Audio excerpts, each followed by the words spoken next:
Shoes. Recorded live. And that's what we are. We're live. And again, welcome everybody. This is our regular Wednesday night call. And I'm in an off-site location this evening, and there's lots of kids around, which is a real great thing. And so if you hear kids in the background, I'll try to keep it down as best as possible. We have my daughter. Our daughter is very active in the 4-H club, and she did really well here in her county fair, and now she's going to state finals for the 4-H. So she's going to be, they're loading up a truck full of dairy cows, and they're headed to Richmond to go compete with the rest of the state. So we're real excited for them, and it's been a great experience, great learning process that the kids do. They learn about, it's interesting because so many kids today walk into a grocery store and they see milk or cheese or meat or bacon and sausage, and they just think, well, that's the way it is, and they have no idea how food actually gets put, into a grocery store. So the kids, the 4-H, are the farmers of the future. So we support them, and we think it's a great thing. It is a state-organized situation, but sometimes you have to draw the line based on the educational side of it, because it's not so much influenced by the powers to be. So the kids do learn a lot of great things. So we're real proud of her. She got grand champion here in her county fair, which is really great. So we're very, very optimistic about her chances at state finals. So the topic tonight is going to be a topic that I think we're going to continue to talk about on a pretty regular basis. And I say that because I believe this is where your remedies are.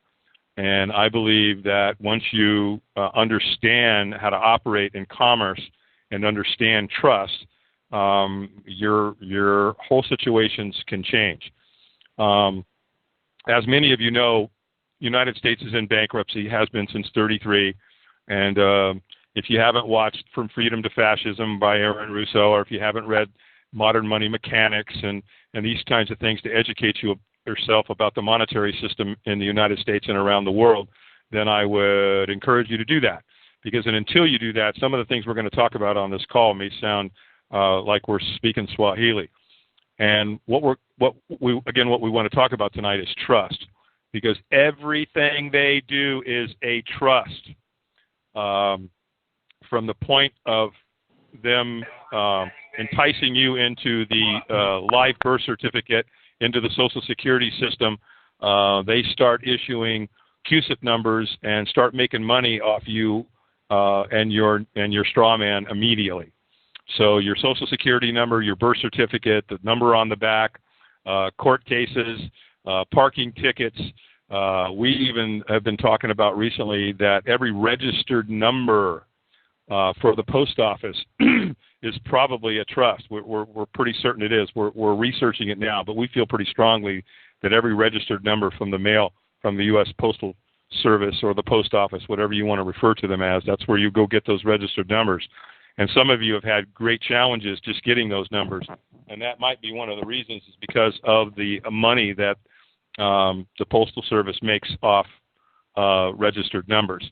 Now, I'm not going to tell you that you want to get a registered number and pull a CUSIP and start challenging the post office. You may not. You may want to leave the UPU alone. I certainly am. But the point is that everything you touch out there has got a trust associated to it, and that trust is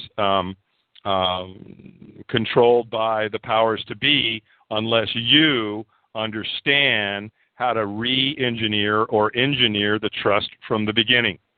As you've heard us talk about on these calls, the trust is created. Let's take a court case. They take the court case.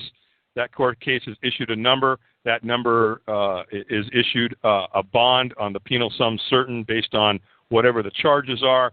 And as we know, all crimes in America are commercial. So now the bond is created, and then from the bond is created off the Social Security number of the defendant, and which is nothing more. You could really cross out the word defendant and write in trustee. And I think some of you out there, hopefully this will make sense to you. You may not like what I'm going to say here, but I'm 99.9% sure that it's the truth, and that is in the world of OIDs, where debtors were out claiming their rightful money that was created off of their social, through the bank and into an escrow and the whole 9 yards. And you went out and some of you filed your A's and you filed your OIDs, and some people got refunds and some people didn't. And a lot of people are being challenged right now. Well, one of the reasons you're being challenged is because you were a trustee, and trustees don't have a right to demand anything. A trustee is to do what they're told, period. End of story. So here you are as a trustee out telling them what they should do, and though your paperwork was somewhat correct because you filed your A's and your OIDs and so on correctly, some of you got the refunds and some of you didn't. There's probably a million different reasons in and around all that, because some people did electronics and some people filed them, on paper and sent them in, and there was a whole bunch of different strategies and things that were taking place. And I believe that the human factor, and I do say human because those are the fictions at IRS that are dealing with the paperwork. Some of them understood it, some of them didn't, some of them liked it, some of them didn't like it. Who knows? We don't know. All we know is there were a lot of challenges that hit the street, and I believe that until you truly know who you are, because you just sent a loud message, anyone that did an OID as a trustee, you sent them a loud and specific message that you don't know who you are. And, there's a lot of people that were very, very knowledgeable about all this stuff, still didn't pick up on that little tidbit of information. And I think it caused quite a havoc. So I'm not telling you to come find me that I'm going to get your OIDs funded for you, because I'm not. What I'm telling you is that you need to understand who you are when you're operating in commerce within the trust. And whether they're assigned or implied or however they come about, it doesn't matter. Because the first time I was listening to somebody talk the other day about a mortgage, and he was saying, well, they violated this code and they violated this, and then the attorneys violated Title 15, and, they're debt collectors, and it's this and it's that. And it's like, you know what? At the end of the day, you don't get it. You don't understand the importance of controlling the trust. Why lure yourself into their controversy? Because that's exactly what they're trying to do, regardless of what these turn-on-me's are doing. The point is, you better be in control of the trust, because once you're in the position as a grantor beneficiary, and you've either assigned someone else as a trustee, or you haven't assigned someone else as a trustee, and you perhaps feel it's in your best interest and the interest of the trust to collapse the trust, then that might make total sense to you, and that would serve you in your particular situation. In a court case, how do these guys make money? They make the money off the bonds, off the trust. And guess who the beneficiary is? Probably that black-robed administrator sitting back there at that desk. And that's how they roll, and that's how they make their money. And, if you don't understand that when you go into court, you're walking in, to a bank, and the only difference is that this banker has the ability to put you in jail for contempt. And that's basically the only card they can play is contempt. What else can they do? They have no other card. And there's only two types of contempt. You have criminal and you have civil. And the bottom line is, to have civil contempt, you have to have entered into a contract with that judge or that black-robed administrator.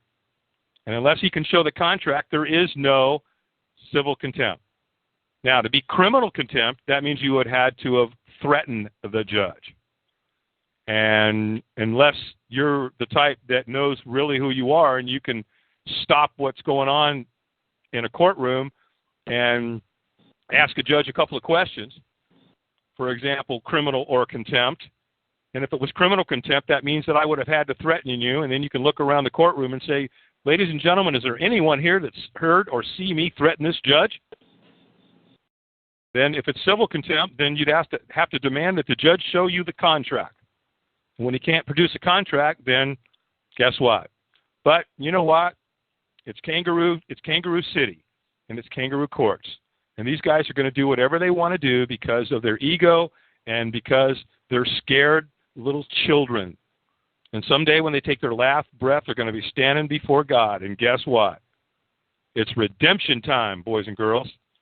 And they're going to have a big-time problem because you know what? God doesn't argue.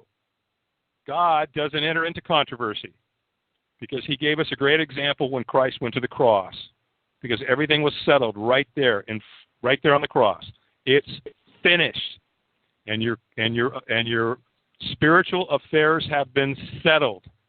It's a done deal. All you have to do is follow his holy ordinance. And guess what? You get to enter the kingdom. So the battles that most of us are fighting today, and you know what? Most people I know today are fighting some kind of a battle, are against the principalities. So understanding how the trust works, because guess what? Guess who the ultimate trustee is? You betcha. And that's Yahweh. And that's just a huge example and testimony as to how this whole thing plays out. So the bottom line is that let's take a mortgage. Well, the mortgage was set up. They did the loan. They set up a trust. And when the trust was set up, you're the trustee. They're the beneficiary. And guess what? A lot of you aren't getting your remedy because you don't understand that. So when you do your paperwork, or if you're going to do paperwork, whatever you're going to do, I would highly encourage every listener on this call to study two types of trust. The Foreign Situs Trust and the Siddiqui Trust. And there's not much you can do with the Foreign Situs Trust, my understanding at this point. That may change later as information comes to us, but I don't think you're going to be able to do anything with the Foreign Situs Trust. On the other hand, there is quite a bit you can do with the Siddiqui Trust. And you can terminate yourself as the trustee and resign as the trustee, however you want to language it, and become in control of that trust. Once you're in control of that trust, you need to understand that everything, because we're in bankruptcy, they need your energy to create anything. They can't create anything. Nothing can be created without you, without us. Because we, as a people, own everything in this country. What we haven't done is we haven't taken control of the trust because we're still running around as trustees. So this is why when you go into your local little court and do things, that's why you're getting yourself in trouble. You're entering these courts of equity, which are nothing more than bank tellers with hired guns, and they can put you in jail. And thankfully, because of companies like Walmart, who go out here and buy all these bonds and keeping all our brothers and sisters in jail.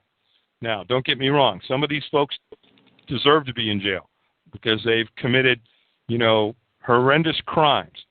But because a guy, gets caught because he hasn't been driving with a driver's license 3 times and they put him in jail for 6 months, I don't think so. So the money exchangers have been doing this for thousands of years, and they're good at it. And they teach their offspring how to do the same thing. Well, the bottom line is that the cards are going to fall. They have to. It's an absolute fact. I don't know if they're going to fall tomorrow, next week, next month, next year, or, in 2012 on December 12th. I have no idea. What I do know is that I'm going to move about the country as a secured party creditor, beneficiary, grantor. That's who I am. That's how I want to operate.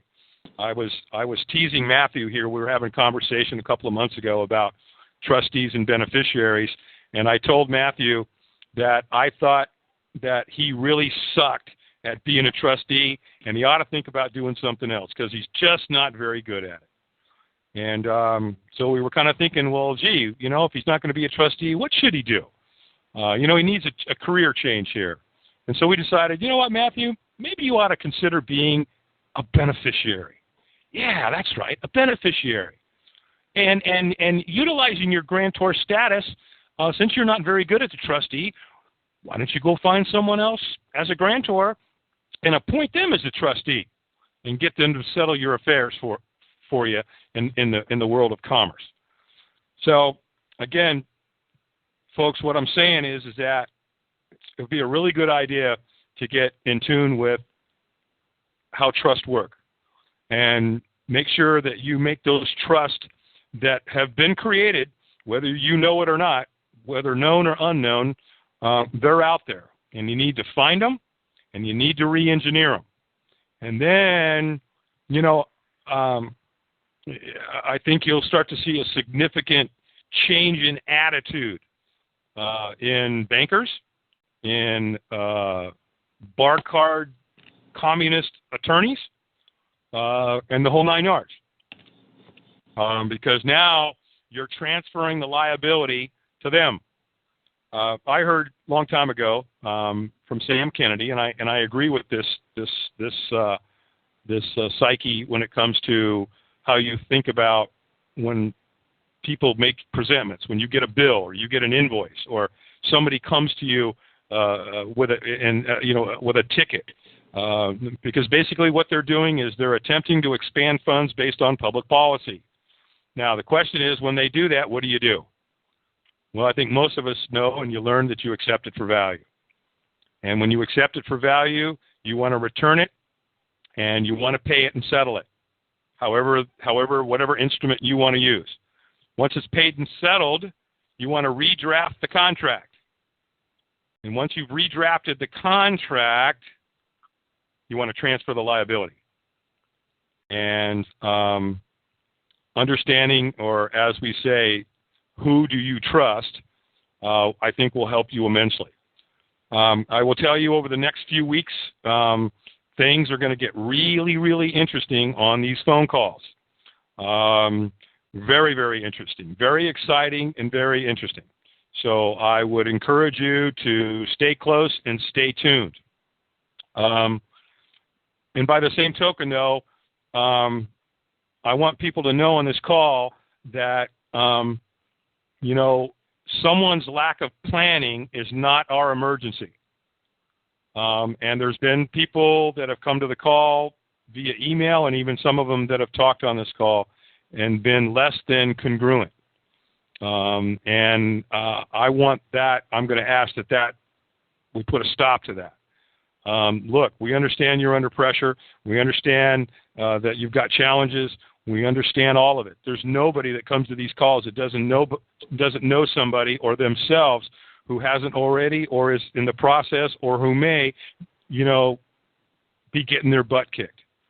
And, we understand it. It sucks out loud, big time. But, that doesn't mean that you have to look to someone else for your salvation. Because if you put your faith in a person, place, or thing, here's what I can tell you. You are setting yourself up for disappointment. And that is a fact. Because, we all came out of the womb spitting lies. And that I'm not saying that I don't love and care for my fellow man. I do. But I also know that the only true relationship that I'm going to have is with Jesus Christ. Period. End of story. There's lots of guys on this call, and I love them dearly, and they love me, and we care about each other and the men and women who come to this call. But at the end of the day, we're all made of clay feet. So it's only through Him that we find salvation and the true answers. Now, the great news around that, though, is that some of the people on this call are enlightened, big time. They're smart, they're brilliant, they're hardworking, and we're coming up with answers. And we're coming up with answers that these criminals, these evildoers, aren't liking it, and they're not liking it at all, because we are getting, if we're not already pretty homed in on the answers, we're getting really, really close, and we're getting so close that they're starting to run scared.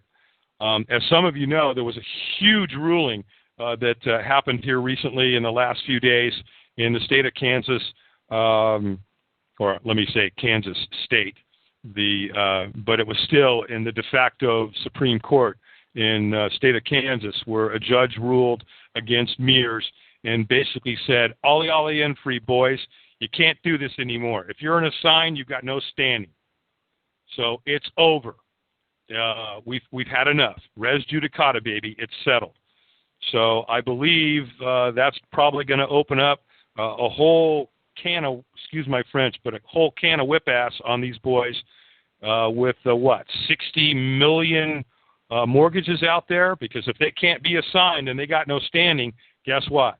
That is a huge, huge decision. And that case law will prove, I think, to be extremely helpful for a lot of people. For those who know who they are and know who are willing to go out and fight it. One of the travesties of the whole mortgage fallout is that these criminals, these evil, SOBs they know how to beat people down. They beat them with lies, deception.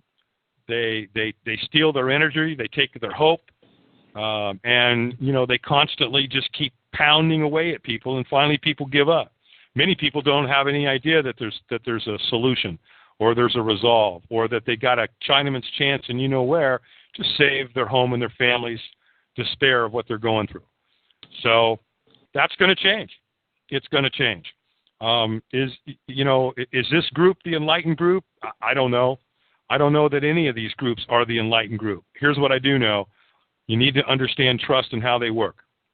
And once that's been unveiled to you and you have a true understanding of how a trust works, you will never look at commercial affairs in the same light ever again, ever. You'll never look at a traffic ticket. You'll never get, any type of ticket or summons or bill or invoice or any of this in the same light ever again. So I would encourage you to dive in deep and educate yourself as quickly as possible, because I will tell you that I believe, and many believe who are on this call, there is great remedy in understanding how trust works. And when a banker beneficiaries, and you have appointed someone as a beneficiary, and or depending on your circumstance, again, you've appointed someone as a trustee and it's on writing and it's in a county record, and you take some of that and you start doing some things with regard to the mortgage, canceling it, revocation of power of attorney, qualified written requests, and you start moving the trust around, bankers get a little nervous because they know that the gig's up. Couple that with a CUSIP number where you can see where the account is and the funds and where it's being traded. They're now looking at you like, oh, he or she knows what they're doing. He or she's got the answers here.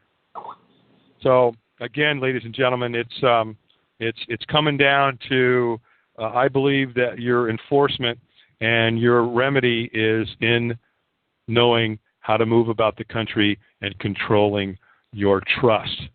So over the next few weeks, we're going to be assimilating information. And by the way, before we go any further, I want to throw out a little disclaimer here. And that's we have a site here where you can, the group actually, and you can go there and we're posting documents and information. And I want you to know that those documents and information came off the internet. We're not the creators of those documents. We're not the authors of those documents and files. None of it. What we do here is we share information so we can hopefully stop the wealth extraction and the financial ruin of so many brothers and sisters in this country. That's what we're about. That's what we're here to do. And we're here to speak the truth, and we're here to speak it loudly, and we're also here to let everyone know that we have a love for the Lord, and that's where it all starts. That's where it all finishes. We're not attorneys. We're not accountants. We don't give legal advice. We don't give tax advice. We don't do any of that stuff. We just get together as a people, and we share concepts, beliefs, and ideas, and we're hopefully doing that in a way that are going to help each other out. Because as the song said back in the 60s, together we stand, divided we fall. So, the bottom line is we think we've got some good stuff, and it looks like Matthew was dropped off the call there for a minute, but it looks like he dropped back on the call. And what I'd like him to do is share, if he would, where you guys can go and what you need to do to become one of the brethren of this group, and find where all this information and documents and books and all this kind of stuff are located. Matthew, would you mind sharing that with our listeners, please? Hey, Dave, can you say that one more? Oh, are you talking about the Yahoo group? Yes, please. Okay, good. I had just jumped off and I got back on, so I missed your introduction there. The group is, it's on Yahoo. It's called The Free Americans, and that's plural. And the URL address, the website address, is, just a sec. Matthew has young children, and yeah, I got a 2.5-year-old down below running around. Sorry about that. Okay, scratch that. Groups, GROUPS, yahoo.com / group, GROUP, / The Free Americans, and that's plural, THEFREE, and then the word Americans, AMERICANS. So it's groups.yahoo.com / group / The Free Americans. You do have to have an account. Once you get an account and you log in and request to be part of the group, you're immediately accepted. Back to you, Dave. Thank you, Matthew. I really appreciate it. I just wanted to say publicly how much I appreciate you and love you like a brother and all that you do and everything you've done so selflessly. And I wouldn't want to do this gig without you. So I just wanted to publicly say how much I appreciate you for doing all that. Also, what you want to do is when you do go there, you will have to give us your email. Now, you have two choices here. You can make one up, or you can actually give us an email where we can get in contact you. We don't solicit you. We don't try to sell you potions and pills and network marketing or any of that. It's not going to happen here. What we are going to do is keep you updated about events and information that's coming through this call, and what we're doing, and just keep you informed. So we'd appreciate it if you want to stay informed and stay in touch with this group, that you give us an email. And I would also encourage all of you to, share this with your friends and family, if you would. We're really proud that this particular group is getting a lot of attention, both from people who want to live free and live like some of the forefathers of this country truly wanted us to live, and live as free men and women, inhabitants on the land. And that also means that because we're getting pretty popular, that we probably attracted a few alphabet agent types, and we want to say to all of them, welcome. We're glad you're here. We hope you hear something. We hope you dive into something here that's going to shift your heart a little bit, because this has got to stop, guys. It's just got to stop. I guess so many of these IRS agents are out here whacking these people that have done this OID. The bottom line is, I got a thing for you, man. Show these people the defect in their process. Show them they're wrong. And I don't want to hear a bunch of mumbo jumbo. I want you to take their paperwork. I want you to prove to them that those people and what they did and what they filed is incorrect, and that there's a defect in their process. Because you know what? You ain't got it. It's not there. You'll have to use color of law, and you'll have to use what you guys have always used, and that's fear, to get these people into ruin their lives. And you can sit here and you can say and do whatever you want, but the truth will set you free, and the bottom line, what you're doing is wrong. Not only that, it's dead wrong. You're killing the fiber that your children and your grandchildren are going to have to live on. Because the bottom line is, guys, you know what? These bankers have got you as their puppets, and they will do with you as they will. And at the end of the day, you're expendable because you know too much. So keep it up. And I'm sure your kids and your grandkids are going to appreciate everything you've done. Though the good news is that there's a lot of alphabet guys right now that they're done. They're over it. They're sick of it. They know what's going on. They understand the International Monetary Fund. They understand the Illuminati. They understand what's going on with the Federal Reserve. They know it's one big, giant financial dog and pony show, so that these wealthy families, the Rothschilds and the Rockefellers and all them, will continue to destroy our planet. So, it's time to wake up, and it's time to grab a hold of what you were born with and start to do something about it. But again, we're glad you're here, because I believe you'll find some of the answers here. Hey, Dave. Yes. I just want to jump in and say that the good news is that we win in the end. No matter what they say, no matter what they do, we know the enemy is doing everything he can to set up the one world order, the one world religion, one world monetary system. But in the end, they lose. Well, and that's exactly right, and it was perfectly well said. And the bottom line is, you know what? God's in control, and there's nothing any of us can do about it. Not them, not us, not now, not then, not in the future, not never. It ain't going to happen. Sorry, that's just the way it is.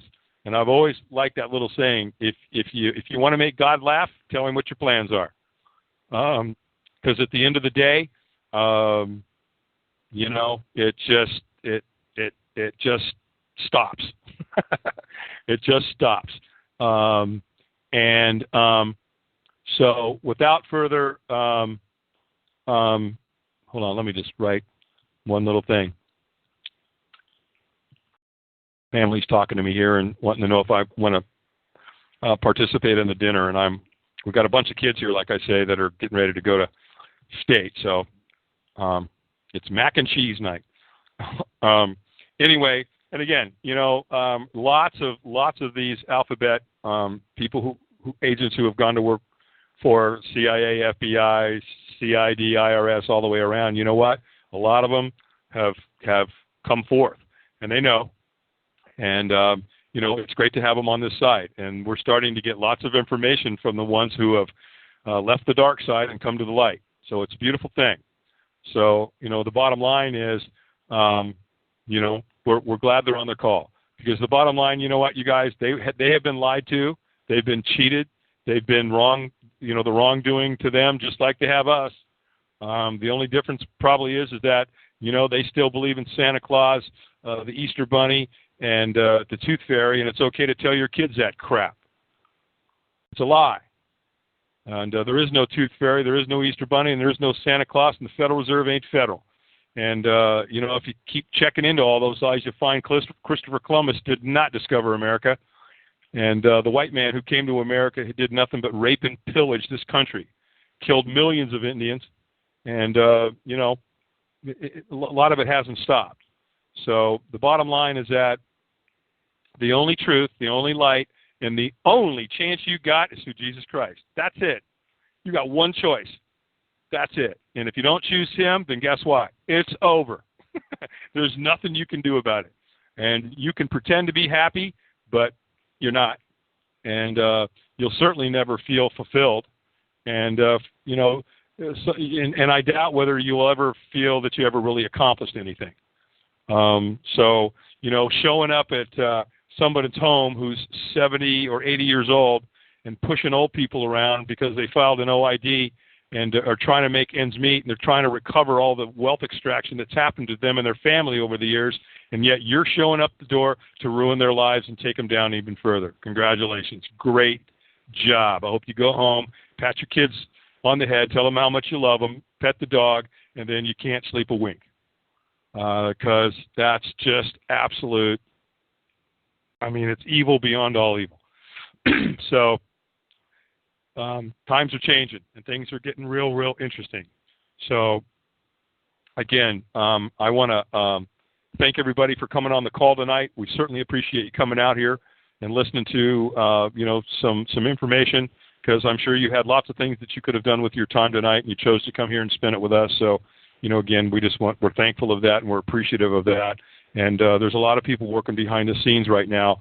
And I'm telling you, there's some people together right now in groups that are kicking butt. And it's a beautiful thing to be able to listen to and be somewhat part of.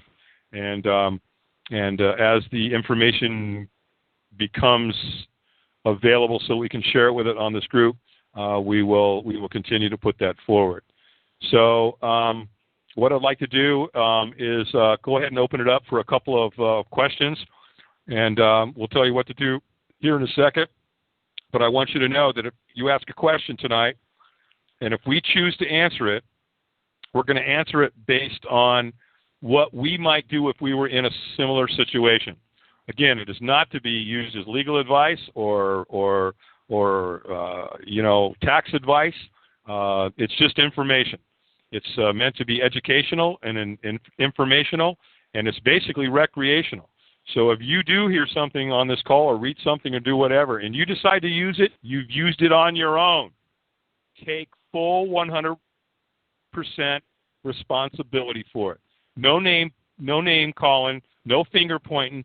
Bottom line, you found it, you thought you could use it, you thought it would benefit you, and whether you researched it to, whether you researched it to where you knew and understand it and how to use it and how to do it, and if you used it and you didn't, and something flips back on you, it's your fault. It's yours. It's not mine. So it's not any of us. So if you think you're going to do that and you're going to point a finger or blame somebody, don't use the information. We don't want you to have it. It's that simple. Because we don't want anybody injured. We don't want anybody getting in trouble. The bottom line is do your research. Don't be lazy.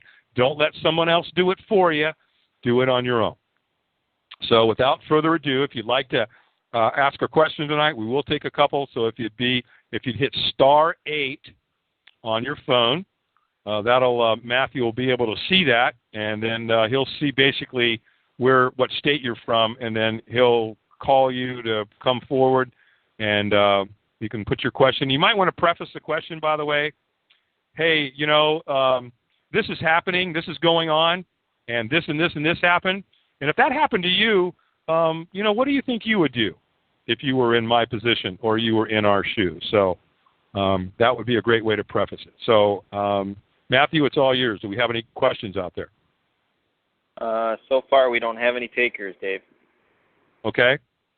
That's okay. We may just close up the call tonight kind of early with the anticipation over the next probably 3 to 4 weeks.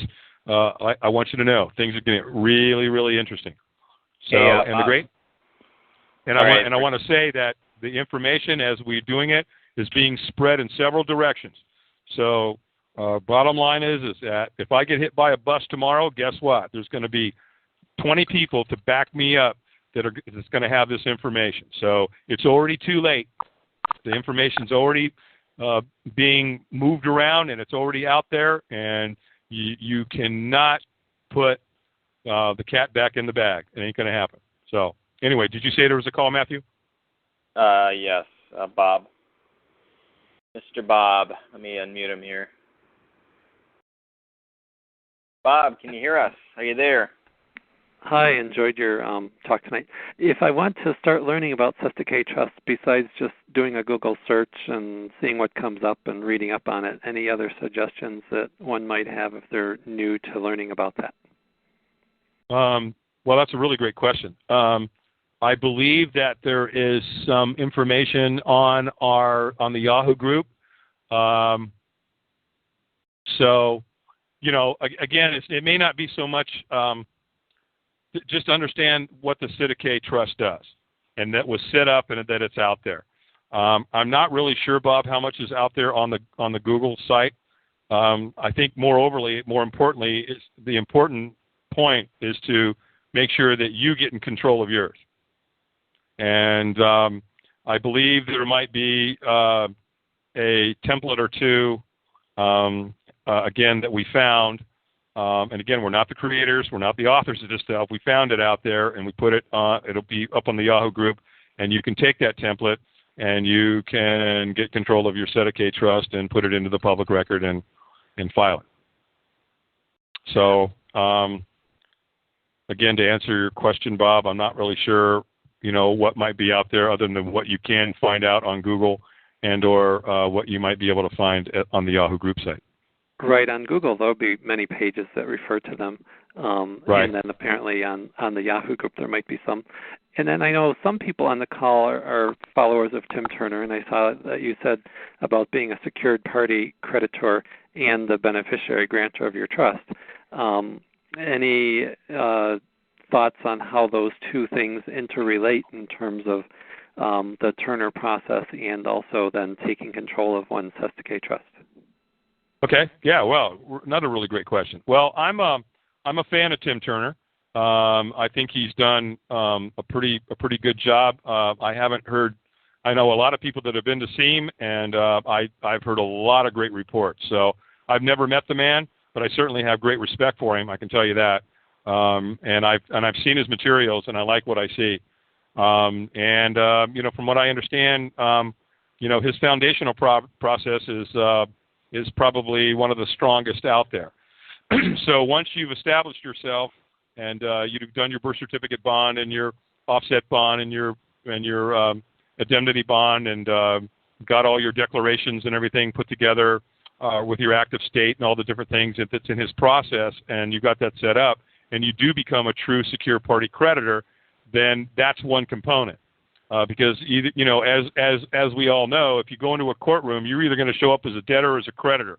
Now, that comes in two forms. One is they're perceiving you as a debtor, or you know yourself to be a creditor. So the bottom line is when you show up in court, for example, creditors ask questions and debtors testify.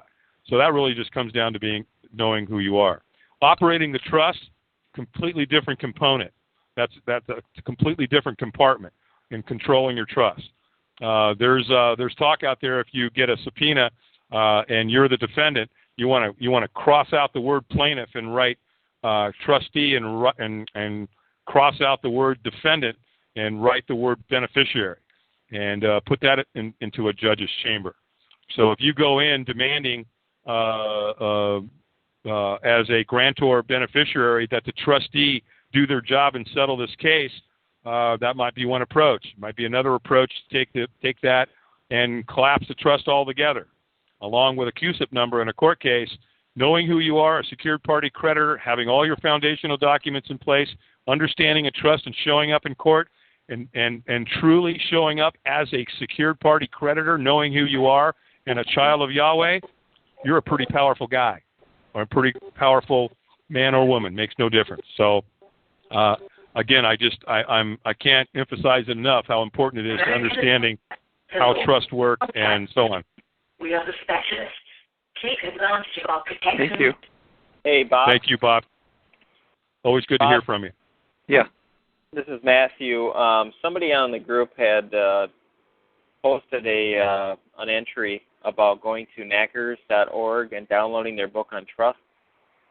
And the name of that book is Carlton Weiss, Knackers, 2008. I think I said his last name right, didn't I? And I'll give you that address here.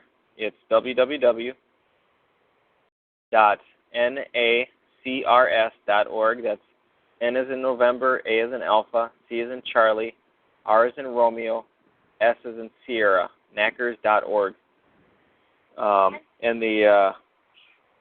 They got a lot of free material there. Yeah, the Carlton Weiss trustee book is right on the front page at the bottom. I got also a link.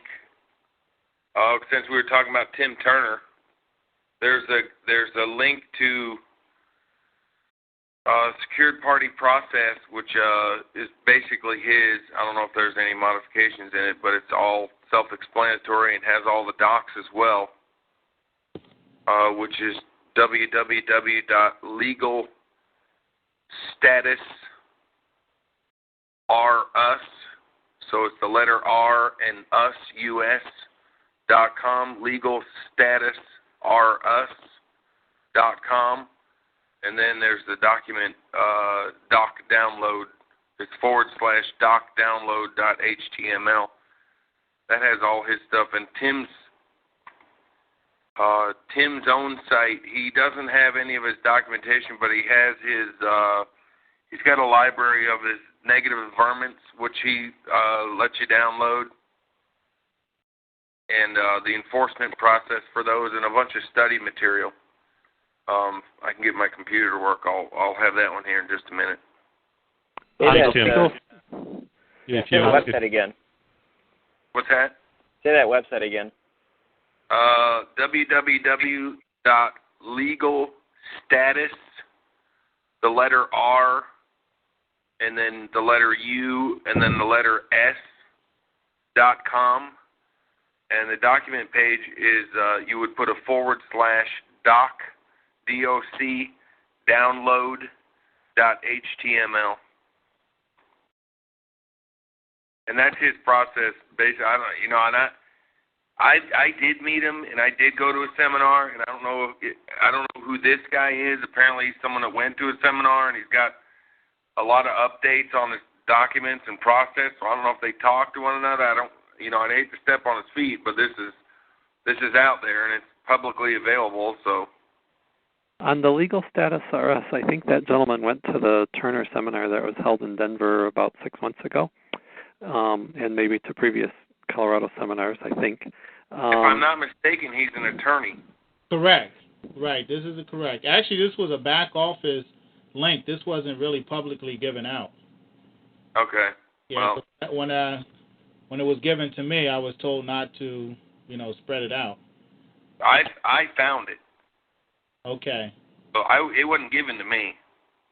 Well, that's what's interesting, because if somebody, and I'll just throw in my 2 cents on that, if somebody creates a website and puts it out there to somebody, then, I don't know. I guess you'd have to go on the website and read and see if there's any disclaimers and make sure the bottom line to me is that we're staying in honor if we're taking something off of that site. Well, I could see if it was password protected and we were giving out the password.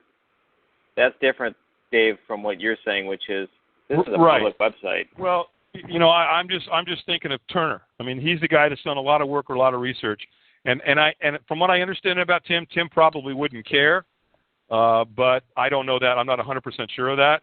So I just want to make sure that what we do here is if we put it out there, and if Tim tells me that he found it, that means somebody else can find it. So that means I will say this: originally, Tim Turner had a freely given Americans Can Be Free, where he did have his docs and his audios on there originally when he kind of first started out.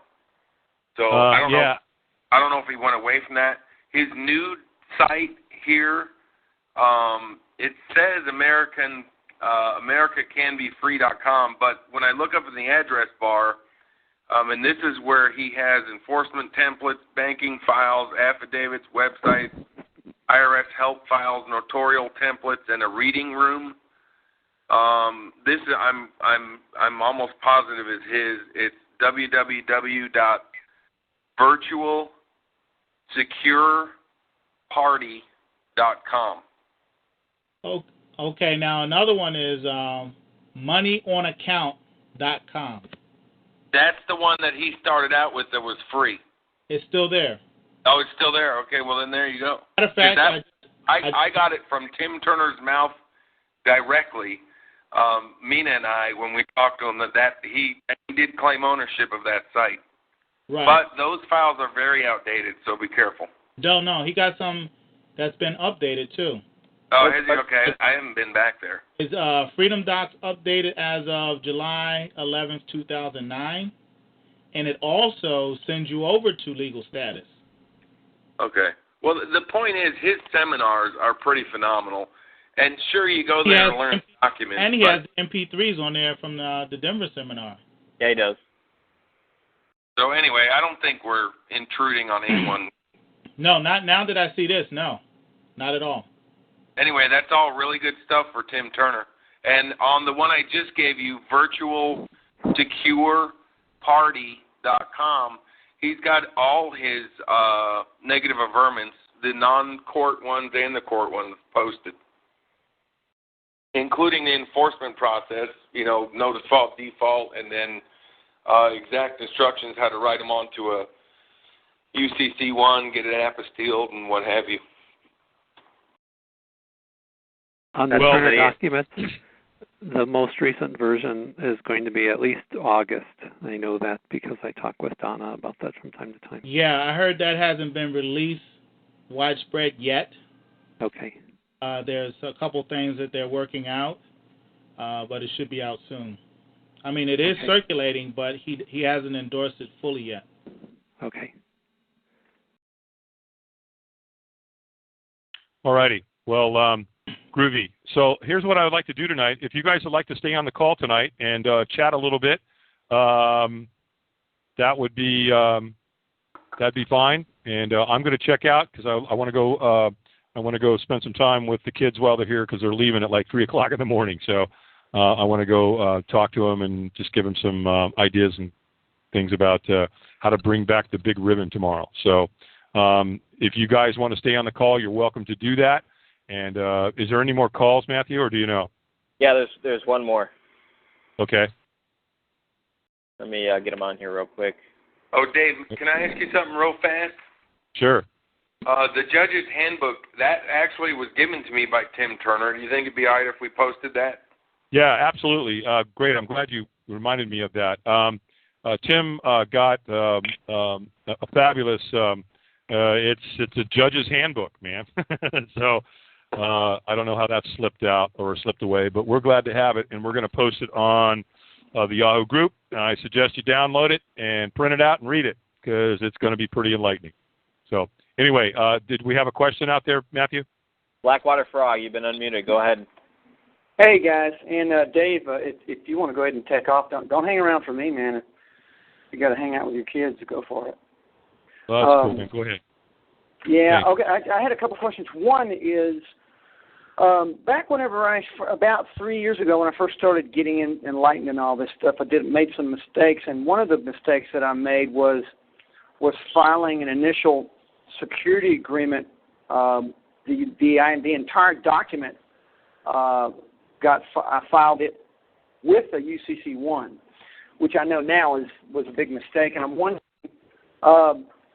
would I correct that by killing that UCC1 and starting all over, or just doing a 3 and filing another one, or what are you guys' thoughts on that? How to correct that?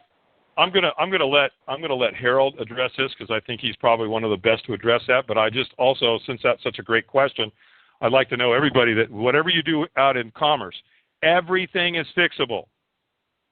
So with that, I'm going to sign off. Have a great evening, guys. We'll see you next Wednesday. Good night. Thanks, Dave. Take care. Thanks. See you, buddy. Okay, what was that question again? Well, it has to do with a mistake that I made early on when I first started started down this yellow brick road, and I made some mistakes that were actually, interestingly enough, the guys that were a lot more educated than myself were leading me on with mistakes, but telling me how to do things wrong. But I don't blame them. Anyway, what I'd done was I'd filed an entire security agreement, the actual document, not just making reference to it. I filed the document with the SOS, with a UCC1.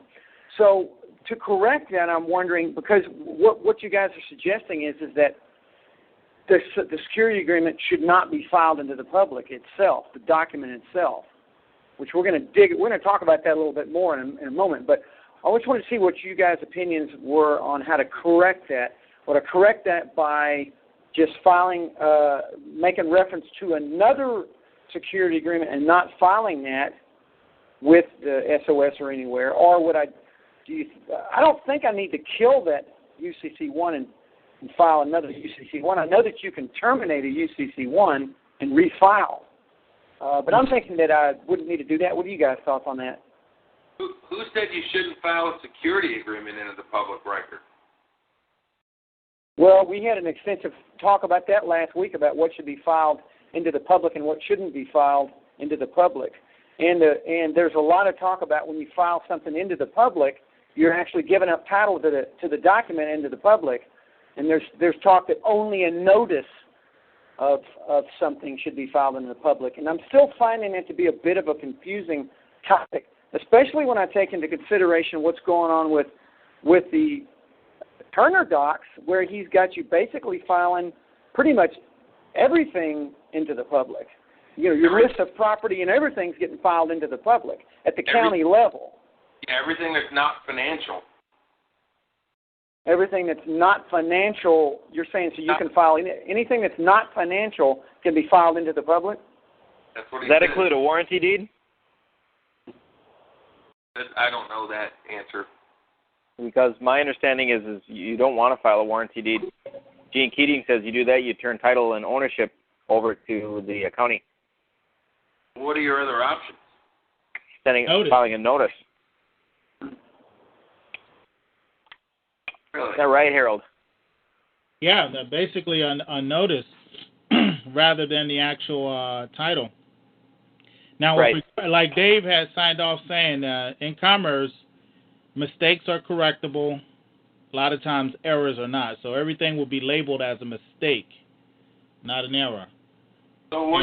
And, okay, go ahead. It appeared you almost answered your own question, because you can actually go either way. You can actually amend it, or you can withdraw it and refile. So actually, okay. So the choice is actually yours. Then I guess part B of that question gets back to, well, do I really need to do anything? Is it okay that a security agreement is actually out there in the public with the SOS? Is that okay or is that not okay? Well, the majority of them that I've seen, they have filed them all. Like you said, in Tim Turner's process, the security agreement is filed in the public.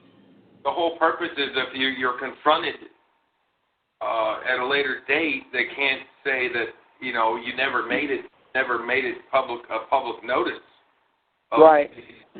declarations or whatever notices that you're making. So right. I stand with. What I'll do is I'll check with Christian and see how he did his, because I don't think he filed his into the public. I think he did his by notice. Well, I'm looking at the Freedom Document Section 1 right now, and he does include, and he does tell you in the instructions to file all these documents into the county, and the commercial security agreement is part of that, and of course the property list is part of that, indemnity bond, hold harmless, and indemnity agreement. By the time you're done, you're gonna spend $500-600 with your county. Nah. No, because the way I'm doing it is I took you guys' advice and went ahead and went with Get Notice. That's $10 a month. So I mean, I just filed 3 documents with them recently. So Get Notice, and then periodically, what you would do is then you just do an affidavit, as he suggests, as Tim suggests at the beginning of the instructions. You can do an affidavit that you get notarized, and that affidavit lists the documents that you filed with a county. So you're noticing the world at that county, or you're noticing that county registrar that all these documents are into the public at this location being a web URL address, and you're filing that one-page document with the county and getting the LIBOR number back on that. And I'm doing that. I'm going to go with Georgia because there's counties in Georgia. It's $10 for the first page and like 50 cents a page after that. So they're pretty cheap. And that county will record what he's I talked to the registrar the other day, and he's very familiar with what we're doing. And you can cram 15 documents together and call it one document if you want to, and he won't question it. You can do however you want to do it. They'll take the filings, and they won't scrutinize the documents either. I had a long conversation with them. Yeah, you talking about Bob or Rob? What was his name? I'd have to pull it back up here real quick and see if I can find it. But if we're talking about the same county, he'll record anything. That's the way it's supposed to be all across the U.S. Yeah, I mean, the guy was great. He got on the phone with me because I was first talking to a lady, and I wanted to check because I had actually gotten this list of Georgia counties a couple of years back from Reggie Zeno, the guy in Texas that passed away that was hooked up with Rice and them. And GEO, let me see if I can find it while we're talking. And I thought maybe that the information was I thought the information was maybe too old, so I called them to double check that it was still good. And we're talking about Lamar County. Yeah, that's it. I think his name was Bill. I didn't write his name down actually, but he got on the phone and he understood from the question, I guess, that I was asking the girl. She knew kind of where this was going, so she just handed the phone to him. And he said, you know what, here's the deal, blah, blah, blah, blah. And if anybody wants it, here's the number. And any information. It's Clerk of Superior Court, Lamar County, Clerk of Superior Court, Lamar County Courthouse, comma, Box 7, 326 Thomaston Street, that's Thomaston Street, Barnesville, Georgia, Barnesville, Barnesville, Georgia, 30204. The number is 770-358-5145. $10 first page. No, I'm sorry, it's $10 first page, $2 page after that, and then certifieds are $2.50 for the first and 50 cents for the pages after that. So anyway, and another thing you might want to add to that, if you do send something down, you want to get it back quickly. Put in a prepaid express mail envelope with it. The turnaround is like 1 or 2 days, and he'll get it right back to you. Yeah. He's very quick. Now, I had used a county in there's a couple counties in Nevada that'll file anything as well, but they're a little more. It's $16 for the first page, and I think it's also $2 per page after that. But what's the name of that county again in Georgia? It's Lamar County. Now, there's several counties that'll do it, but this is the one that apparently Reggie likes. This was his favorite with Lamar. You can also use Forsyth County. You can also use Hall County, Monroe County, Towns County, and Baldwin County. Apparently all of those counties in Georgia are open to taking any kinds of filings that you want to file. The negative about the Nevada counties is that you have to format to their format, which is I think it has to be a 1-inch margin all the way around, and the first page has to have that 3-inch space upper right corner. If you don't format like that, they charge you an extra $20 per document, I think. So there's a specific format. Actually, you should get in the habit of that anyway. The one in Martin. Yeah, because what happens is, for instance, you may need markings for certification or anything. You need some space so they can put that stamp there. So that 1-inch border and at least 2.5 up top should be done all the time, especially on your face page. Right, which is really not a big deal if you're using this technique. If you're using Get Notice and filing your documents in the public online, and then you're doing an affidavit, you're only dealing one page to send to the county. So you're only getting hit with that $10 and mailing it to them and back. And they will, by the way, they will not redact your original. You will send them an original. You can put whatever numbers you want on the original. They will send back the original with the filing numbers on it, unredacted. However, any copies you order after that will be redacted. So that's another good thing. If you want an original unredacted, in other words, if you're doing something and you want your social on it, unredacted, you will get it that way. You will get an original. It will not say certified, but according to that registrar that apparently you and I have both talked to, I think his name was Bill, he clarified with me that receiving a file numbered original back is just as good as a certified copy with a filing number on it. That's what he told me, so I don't know what your guys' opinion is on that. But back to the original question, it sounds like I don't need to worry about the fact that I filed the security agreement into the public like I did with the SOS. No, I don't think so. Now, what I did was I did in a security agreement, real man with the straw man, filed that with the SOS, and then I did an affidavit of obligation and filed it at the county level and got a certified copy of it and a file stamp original back on that. That's the route I took, because my understanding was the security agreement is not actually a lien in itself. It created a lien position, so I created an affidavit of obligation beyond that. So just moving on to the next question, I wanted to ask you guys, see if you might have an opinion about this. I'm going to be starting a process. I have a court judgment against me on a case that I lost from not having quite enough experience. I tackled this third-party collection case, ended up getting railroaded in L.A. Superior Court, got a judgment against me, and I'm going to be moving forward with that. I'm going to be hitting this from several angles. 1, civil case in federal court. 2, criminal complaints in federal court. 3, international commercial liens. And now I guess the 4th angle escapes me now. But I wanted to find out from you guys, because I'm going to move back to Texas soon. I'm currently in Southern California. I'm going to move back to Texas. I wanted to see if you guys think that it matters which district court the civil and or criminal complaints would be filed in. Does it matter that they be filed in a district where the state court case occurred, or do you think it matters? Okay. I tend to think it. I said, please forgive me. I'm trying to multitask here, so I didn't get the full gist of it. But you have a question of venue, right? I have a question of venue with regard to the federal cases I'm going to file. I've got this. I lost this state L.A. Superior Court third-party collection case. Got a judgment against me.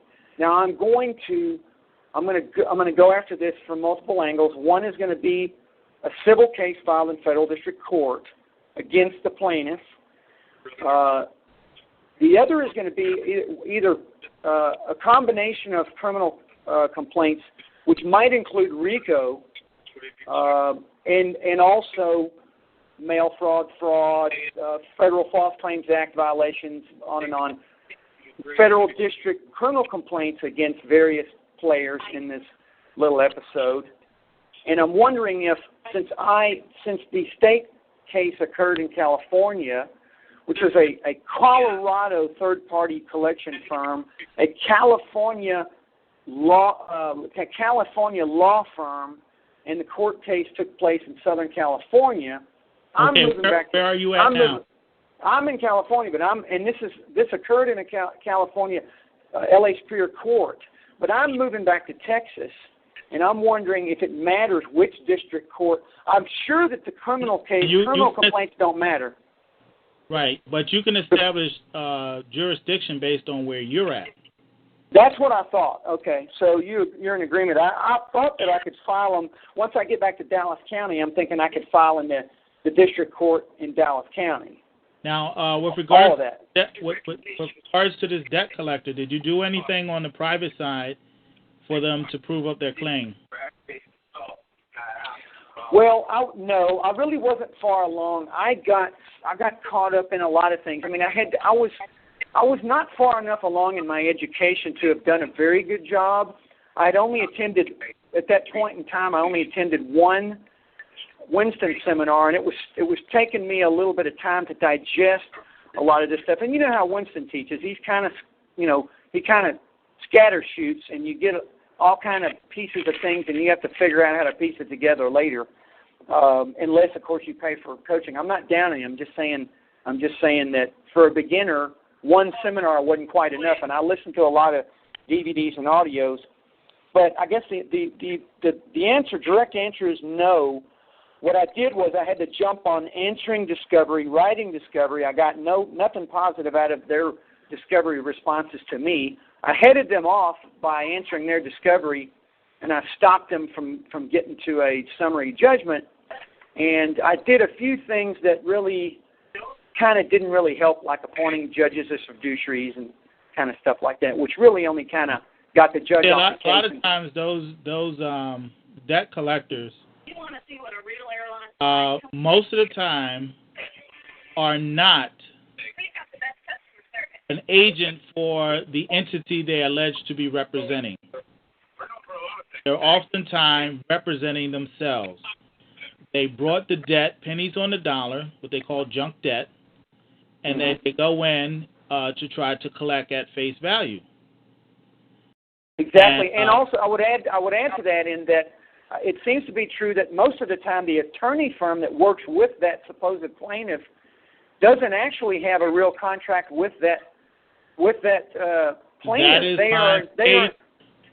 That is my major way to win. I haven't lost on any of the credit cards or anything like that I've worked on, and that's the biggest point. Making them prove the agency relationship. Which is something that I didn't know enough about earlier on, and I'm a lot clearer on it now. But of course now I'm in a situation where I've gotten the judgment, and then I need to come up with a remedy. And I got to come at it from a different angle. That can still be attacked, because remember, if agency is not established, the plaintiff does not have jurisdiction. Right. The court does not have subject matter jurisdiction.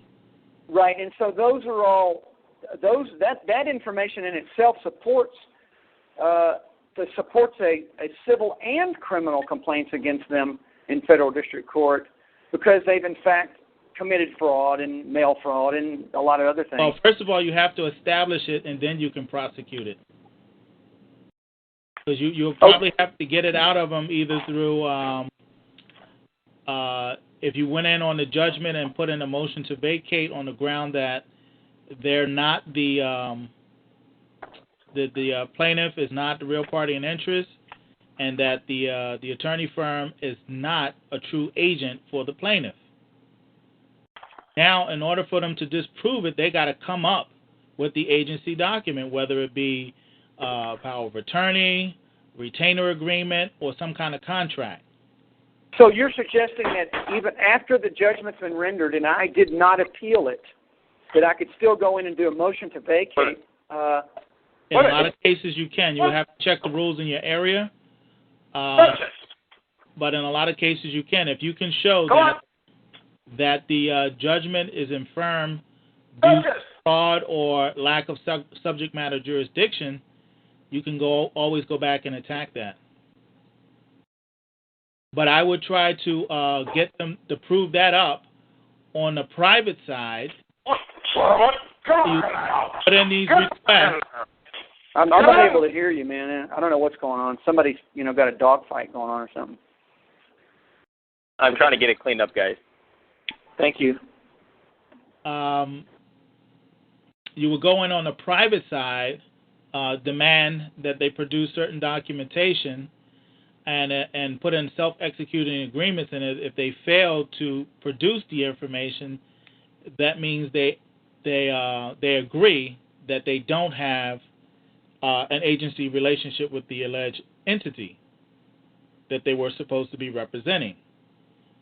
Right. That puts them at 22. But what kind of account was it? Well, it was a credit card account with Bank One. I can almost tell you, if that account was in default over 120 days, the bank had nothing to do with it. It was all the attorneys. Oh yeah. I'm sure that it was. I'm sure that it was. It was basically what we have, and they're well known now. A company out of Colorado called Catch LLC. They're also called CAVC or Collect America. They're out of Denver, and then they were using. See, oddly enough, this is one of those things that it all resulted because of a family death. Because I knew always to do validation letters with these collection groups. What happened was my dad went in the hospital right when I got the letter, and then I went to Texas. My dad ended up dying. I was gone for 3 weeks. I came back and forgot all about it. Never did respond to the letter. It just laid on my desk, and I was in grief basically, and then 3 months later I got a summons. Had I done what I needed to do with demanding validation, I probably would have headed off the lawsuit altogether. Although Catch LLC has been known to go after people even though they've demanded validation and or verification. That in itself is a violation under fair debt. I know it is, but there are reports out there that they have done this. They've gone beyond and just blatantly went around the FDCP, or is it FDCP? They've gone around it and actually moved forward with litigation, even though someone had validation within the 30 days. There's quite a bit of federal law on that. federal case law that shows that if they do that, not only is whatever they do is invalid, but they can be penalized for it also.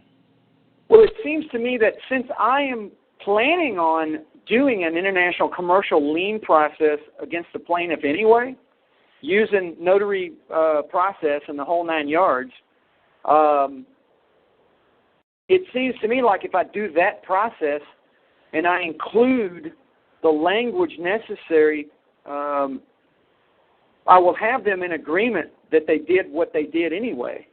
I will have their agreement that they broke whatever laws, and I will have the agreement that they violated whichever titles, and that they, you know what I'm saying? I will have agreement from them with under notary seal that they did all the things that I would be alleging that they did in a motion to vacate anyway. Right? It makes sense? Oh, okay, you got to forgive me again. I'm trying to multitask. Hey, man, come on now. Yeah, I'll repeat it, though. What I'm saying is that I'm going to do an international commercial lien process on the plaintiff. Okay, so you did the negative averment? I haven't done any of that yet. I'm going to be starting. Unfortunately, I'm in the middle of getting ready to move. But once I land back in Dallas County, I'm going to be doing several things. One of which is an ICL, International Commercial Lien process, using notary seal. And if my documents include all of the language that I would also be including in a motion to vacate, it seems to me like that I'd be better off just doing that one process and not having, because in my opinion, you can agree or disagree, but in my opinion, it's going to be more difficult to go through the courts trying to get a motion to vacate, because these courts, I mean, after what I went through in LA Superior Court, I'm convinced that it is a dog and pony show. I mean, Oh, you say you're in LA County? Yeah, LA County. I had valid points. That's a waste of time. Yeah, every objection I made was sustained, and every objection the attorney made was vice versa. All of the ones he made were sustained, and every one I made was overruled. I mean, I was getting down to a lot of the things we've spoken about already today, and I was bringing up a lot of points, and he was not, But I'd also made another huge mistake, and that was when I walked in there initially, I walked in and said, "Hey, I'm here to settle this." And the judge said, "Oh, really?" He said, "Do you know anything about this counsel?" They said, "No." I presented a promissory note right there in court, and he called a recess. The whole thing came to a grinding halt. But my mistake was allowing them to suck me into an argument after that. I got worried when they started talking about evidence and all, and I believed that if I had stayed on point with the fact that it was already settled, I would have walked out of there with a win, because there's a reason why he called a recess after I presented a promissory note right there in the court. The reason is because he had to go back in the back room and make calls. That's what several people I know seem to believe. He got back in the back room to make calls to others above him to figure out how to handle that little thing, and had already quoted the CCC in there about tendering payment and discharge. And the attorney, the opposing attorney, never did say, I'm not accepting this. He never said it. I said right then, as soon as he got it in his hand, I said, the tender of payment's been made, this is settled. And that's whenever the recess got called. But anyway, that's a whole other thing. You might have should have walked out right after that. I know, and he called a recess, and I stayed. I'm thinking, well, I don't know. And he's like, that was the day that no one I knew showed up. I was there by myself. Of course, I'm the last one there. Everybody else is gone. It's just me, and I had no witnesses.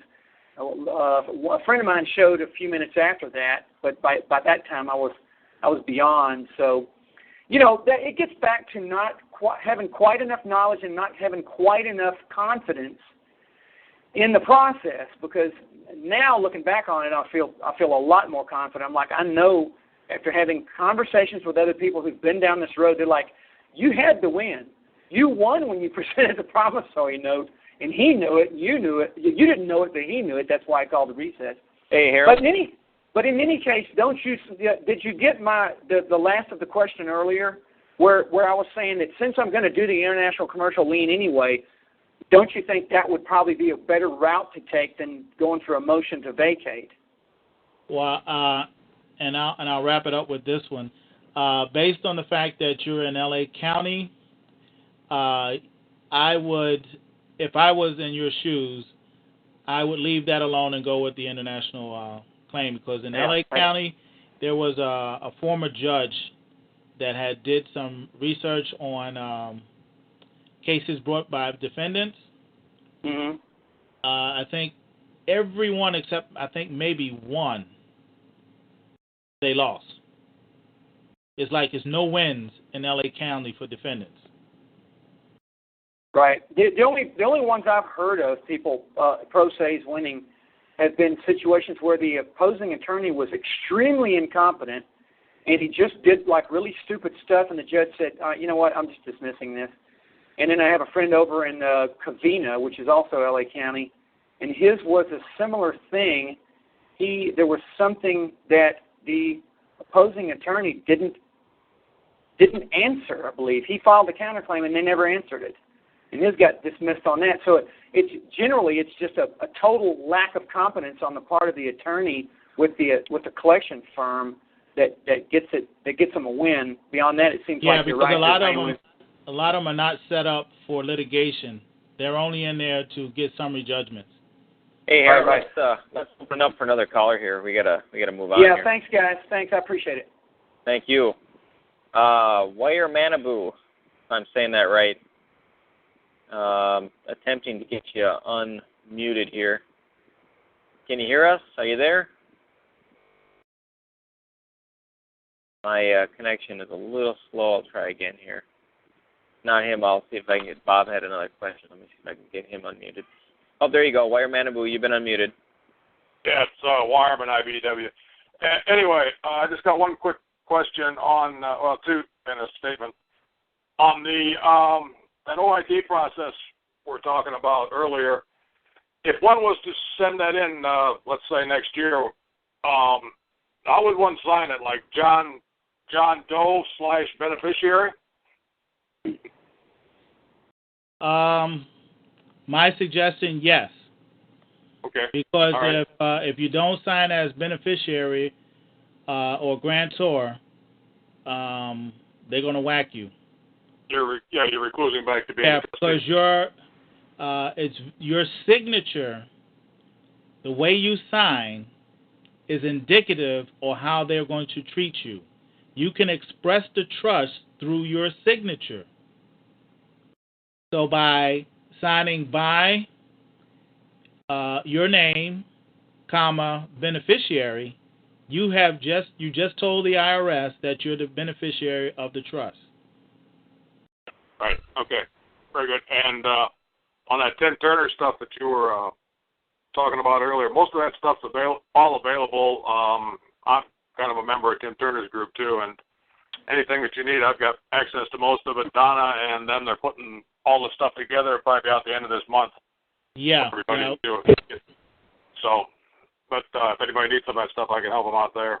And I think you gave Black Frog there some good advice to just sign a negative affirmation, because I've got a 42 question dissertation I send them people and they can't answer it because it just puts them right in the fact that they're doing everything illegally. So I've done that before, but that's all I got. Thanks, Harold. Appreciate it. You're welcome. All right, last one we had was Bob. I think Bob had another comment. Are you there, Bob? Can you hear us? All right. Well, why don't we go ahead and wrap it up for the night. It's 8:30 Central, 9:30 Eastern Time. And we'll go ahead and terminate the call. Thanks, everyone, for joining us. Appreciate it. Have a great week, and we will look forward to talking to you next week.